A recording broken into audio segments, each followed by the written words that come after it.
Welcome back, Speezers. We're talking about evaluating expressions now.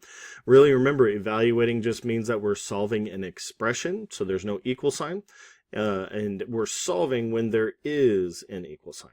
All right, with that stated, we're supposed to evaluate the same number, but when there's parentheses and when there's not, and notice how the 4 is outside the parentheses here, and the 4 is, there are no parentheses, so it's right next to our 2.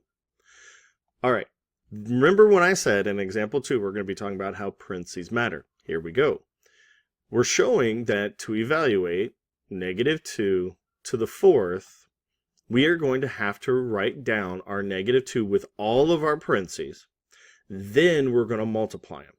So this negative gets canceled by this negative. This negative is canceled by this negative.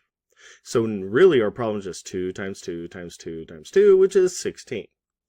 Now, notice what happens when we evaluate the opposite of 2 to the 4th power.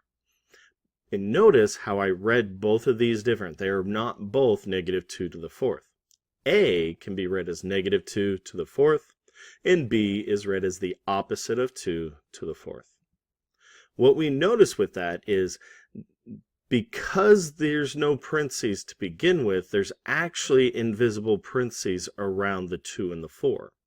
So we would rewrite it as 2 times 2 times 2 times 2. Then, once that is solved 16, we would multiply it by our negative because there's actually a -1. Remember our rules for distribution. If there's just a negative outside, then that means it's actually -1. So here we actually have -1 times 16, which ends up getting us our -16. A shortcut way to think about it is, if the negative is inside the parentheses, then the negative belongs to the problem. And if the negative is outside the parentheses, or there are no parentheses, then the negative belongs to the answer. If you have any questions, let me know. Make it a great day.